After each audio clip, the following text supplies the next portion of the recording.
अगर इस्तिताअत है तो।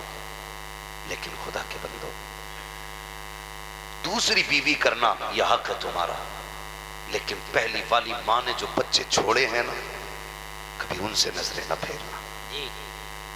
कई बच्चियों की यह शिकायत है, कई बच्चियों ने यह बात कही कि मौलवी तेरी हर मौजू पे तकरीर है, लेकिन कभी उन यतीम बेटियों पे भी तकरीर कर कि जिन्होंने पहली मां खो दी है और फिर उन्हें मां जैसा प्यार नहीं मिला। हाँ, एक बच्ची ने रुला के रख दिया यार, कहने लगी मैं जब मेरी माँ का इंतकाल हुआ मैं 9 साल की थी, जब मेरे बाप ने दूसरा निकाह किया मैं 11 साल की हो गई। का दूसरी माँ ने न जाने मेरे बाप को कौन सी घुट्टी पिलाई, हमारा बाप अलग मकान रह के उनके साथ रहने लगा। कहती मेरे साथ 2 छोटे छोटे भाई हैं, कहती मेरे भाइयों ने 2 दिन फाके के साथ गुजारे हैं। जब बाप छोड़ के चला गया, माँ हमारे बाप को लेके चली गई तो मेरे घर में खाने के लिए कुछ नहीं था, छोटे छोटे भाई मेरे साथ थे। अल्लाह अकबर, वो बच्ची कहती है जब हम पड़ोस में गए तो लोगों ने काम कराने से इनकार कर दिया। जब कुछ ना मिल सका, कहती मैंने गर्म पानी पिला के 2-3 भाइयों को सुलाया। और तुमसे भी गुजारिश है, जब बहनें बूढ़ी हो जाया करें तो उनसे चेहरे न मोड़ा करो, अगर बहनें बड़ी हुआ करें तो उन्हें ताने न दिया करो। परदेश चली जाती हैं, ससुराल चली जाएं तो रिश्ते ना तोड़ना, इसलिए कि ये बहन होती है जो माँ के बाद माँ का प्यार दिया करती है, जो माँ के बाद तुम्हें माँ बन के पाला करती है, ये बहन होती है। आज परदेश गई है, लेकिन दिल पे हाथ रख के बता, इतने दिन शादी को हो गए हैं, कभी इसने तुझसे अपने काम की उजरत नहीं मांगी। 18 साल रोटी पका के देती रखी, लेकिन कभी रोटियों की कीमत नहीं मांगी। तेरे घर में 18 साल तक झाड़ू लगाती रखी, लेकिन झाड़ू की उजरत नहीं मांगी। तेरे घर के अंदर सफाई करती रखी, लेकिन सफाई की कीमत नहीं मांगी। हाँ हाँ, जब ये घर में रहती थी तो इस बात पे लड़ जाती थी कि ये तकिया मेरा है, ये बिस्तर मेरा है, ये कमरा मेरा है, इस पे जूता पहन के ना आना, इसकी मैंने सफाई की है। लेकिन बता, सच बताना प्यारे, जिस दिन से अपनी ससुराल गई है, एक दिन भी आके इसने ये कहा हो कि ये कमरा मेरा था, ये तकिया मेरा था, ये बिस्तर मेरा था? कोई नहीं बता सकता। कभी हक नहीं मांगा करती है, जब आती है उस दिन आने के बाद इसको पता कि इसमें मेरा भी हक है, ये मेरा भी घर है, मेरे बाप का भी घर है, लेकिन आके ऐसे खड़ी हो जाती है जैसे कोई अजनबी खड़ा हो। अगर भाई बैठने ना कहे तो बहन बैठा नहीं करती है, भाई खाने ना कहे तो बहन खाया नहीं करती है। हया नहीं चाहिए। अगर बेटियां चली जाएं ससुराल में, तेरे दरवाजे पे आए तो चेहरा ना बिगाड़ना, मुस्कुरा कर इस्तकबाल करना। अगर बेटी राजी होगी तो कब्र में बाप की रूह भी तुझसे राजी हो जाएगी। जिंदाबाद जिंदाबाद जिंदाबाद, बहुत अच्छा, जिंदाबाद। एक हंगामा महशर हो तो जी सैकड़ों बातों का रहने के ख्याल आता है। यही दिल दुखता है मेरा। जिस बहन ने 18 साल रोटी बना के खिलाई, आज उसके नसीब में भाई के दस्तरखान पे तो रोटियां नहीं रही। पीर की गोलक में डालने के लिए 500 रुपए तो हैं, लेकिन बहन की झोली में डालने के लिए 100 रुपए नहीं। ये है हमारी सच्चाई। अल्लाह की कसम, अगर किसी ने बहन को सताया, माँ को सताया, मैं भी होऊंगा कयामत में, तुम भी होगे, मैं देखूंगा कौन सा पीर बचाएगा। याद रखो, अगर किसी अपने का आंसू तुम्हारी वजह से गिरा है, अल्लाह उस वक्त तक जन्नत नहीं देगा जब तक एक एक आंसू के कतरे की तुमसे कीमत वसूल नहीं देगा। ख्याल करना। बच्ची कहती है समझाओ, दूसरे निकाह करो तुम्हारी मर्जी, लेकिन पहली औलाद को न भूलना, मत भूलना। तुम्हें क्या पता औलाद क्या होती है। उनसे पूछो जिन पे औलाद नहीं है, उन्होंने कौन सा मजार छोड़ा है जहां मत्था ना रगड़ा, कौन सी मस्जिद छोड़ी है जहां सजदे ना किए हो जाके। वो कहते अल्लाह बेटा नसीब में ना है तो फिर बेटी दे दे। आ गया औकात पे, अल्लाह अपनी मर्जी से बेटी देता है तो मुंह टेढ़ा करके कहता है इसके नसीब में बेटी को बेटा ही नहीं था। अस्पताल में मां पड़ी है, 3 बच्चियां हो गई, तीसरी बच्ची की पैदाइश में अभी छुट्टी नहीं हुई हॉस्पिटल से। औरतें खैर खबर लेने जाती हैं, साथ बैठ के कहती है इसकी कोख में बेटा ही नहीं लिखा और तुझे शर्म आनी चाहिए। तू उससे ताने दे रही है जो अभी मौत का मुंह देख के आई है, जब मौत के दरवाजे से लौट के आई है। तुझे बेटा चाहिए था, इसने बेटी को जन्म दिया है। दिल टूट जाता है एक माँ का। अगर इसकी बस में होता बेटे पैदा करना तो सारे बेटे तुझे दे देती, लेकिन तू भी याद रख नस्लों को सिखा देना। कुरान में रब कहता है हम जिसे चाहते हैं बेटी देते हैं, जिसे चाहते हैं बेटा देते हैं, जिसे चाहते हैं दोनों देते हैं, और नहीं चाहते हैं तो कुछ नहीं देते। जिंदाबाद जिंदाबाद। जब वो कुछ नहीं देता तब कलेजा फटता है हमारा। अल्लाह बेटी दे दे, आ गया अपनी औकात पे, अब मांग रहा है बेटी। क्यों? कि कम से कम घर में चिराग तो जलेगा। हया कर खुदा के बंदे, क्या ही अच्छा होता तूने सजदे में पहले बेटी मांगी होती। अल्लाह बेटी भी देता, बेटी के सदक़े में बेटा भी अता करता। जिंदाबाद जिंदाबाद। बदलो अपने आप को, बदलो। जब औलाद नहीं होती तब भी हम रोते, हो जाती है तो नाकदरी करते। मैं ये तो नहीं जानता भाई कि जिसके घर में बेटी होती है वो बाप अपने आप को क्या समझता है, लेकिन इतना जानता हूं जिस बेटी के सर पे बाप होता है ना, वो बेटी अपने आप को शहजादी समझा करती है। भले बाप गरीब क्यों ना हो, उसे फख्र होता मेरा बाप जिंदा है। और यही नहीं, ससुराल भी जाती है तो बात बात में कहती है मेरा बाप है अभी, उसे फख्र होता अपने बाप पे। और बाप बीवी के लालच में आकर के बेटियों को धक्का दे दे तो दिल कितना टूटेगा बेटियों का।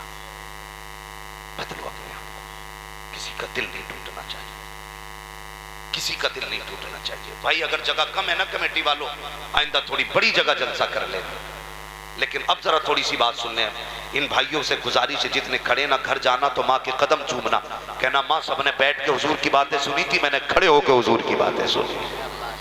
जो जहां खड़ा है खड़ा रहे, इससे मतलब नहीं है, बैठाना जरूरी नहीं है। अल्लाह आपको डबल सवाब अता करेगा, सुनने का भी सवाब मिलेगा, थकने का भी अल्लाह सवाब अता करेगा। है जी जगह है तो बस जहां जैसी जगह है बस खड़े रहिए, बस थोड़ी देर मेरी बात सुन लीजिए। तवज्जो है ना सारे लोग, रिश्तों की कदर करें। अल्लाह ने औलाद दी है ना, इसकी इज्जत करें। और औलाद से भी गुजारिश है, सगे माँ बाप सगे होते हैं, सगे माँ बाप, सगे माँ बाप उनके जैसा कोई नहीं होता, कोई नहीं होता। आज हर घर का झगड़ा है। बुढ़ापे में ना सर्दियों में खांसी ज्यादा होती है, बलगम भी बनता है, तो घिन करती हैं कि अपने बाप की खाट बाहर डालो, इसका थूक नहीं देखा जाता, इसकी खांसी से हमसे रोटी नहीं खाई जाती। अपनी बीवी से पूछ, अगर इस चारपाई पे तेरा बाप पड़ा होता तो क्या उसकी भी चारपाई बाहर डलवाती?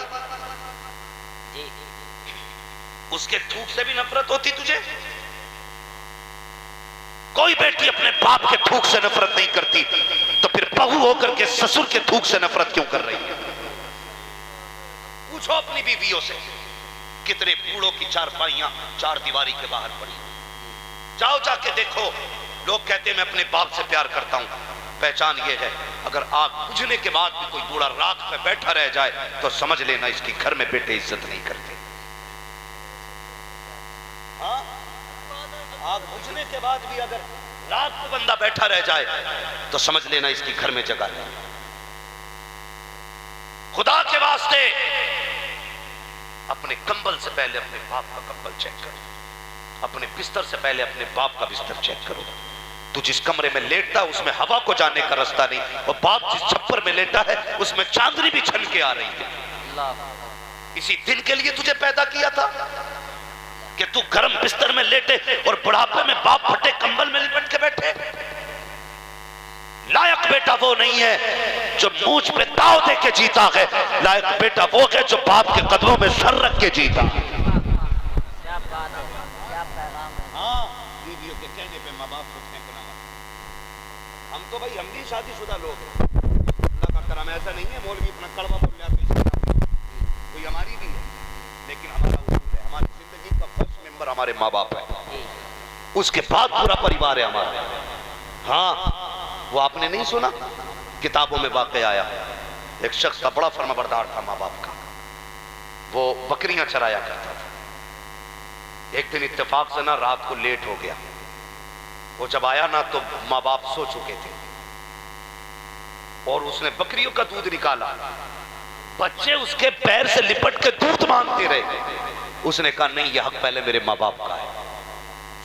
पूरी रात बच्चे रोते रहे, उसने माँ बाप से पहले दूध नहीं पिलाया। ये नेकी उसने की। जब फंसा एक दिन एक गार में, वो पत्थर आके गिर गया, सबने अपनी अपनी दुआएं मांगी। 3 यार थे। फिर इसने कहा या अल्लाह, अगर मैंने कोई नेकी की है तो मालिक उस नेकी के बदले में इस पत्थर को हटा दे। इतना कहना था, पत्थर खुद ब खुद हट गया हाथ के इशारे से। उसने कहा यार तूने कौन सी नेकी की? कहना एक रात मैंने अपने माँ बाप के लिए अपने बच्चों को भूखा रखा था। हमारी जिंदगी का पहला नंबर हमारे तो यही होना चाहिए। मैं ये भी नहीं कहता औरतों के गले घोट दो, उन्हें जान से मार दो, नहीं, उनको भी उनका हक देना। इसलिए कि वो जो आई है ना, अपना सब कुछ तेरे लिए छोड़ के आई है। इस मौजू पे इंशाअल्लाह कभी फिर गुफ्तगू करूंगा, बस मेरी बात सुनो। जो सगे होते हैं वो कोई नहीं होता। और सुने, एक बहू ने, औरत ने पेशोवर से कहा सुनिए जी, कहा क्या कि ऐसा करो ना, अपनी माँ को ना ओल्ड हाउस छोड़ाओ। उसने कहा मैं कैसे छोड़ सकता हूँ? देखो ये बुढ़िया हो गई, इसकी खांसी नहीं देखी जाती, इसे निकालो ना घर से। उसने बहुत दिमाग लगाया, दिमाग लगाते लगाते इस नतीजे को पहुंचा। वो इस नतीजे को पहुंचा, उसने एक दिन माँ के पास बैठा। बहुत गौर से मेरी बात सुनना नौजवान, अंदाज़े बयां मेरा बहुत शौक नहीं है, शायद कि उतर जाए तेरे दिल में मेरी बात। बैठा माँ के पास, कहने लगा माँ। कहाँ बेटा? कहा मेरा जी करता आज मैं तुझे घुमाने लेके जाऊं। इतनी बात बेटे ने कही ना तो माँ का दिल मचल गया। इतना सुनते ही माँ की जबान से दुआएं निकलना शुरू हो गई।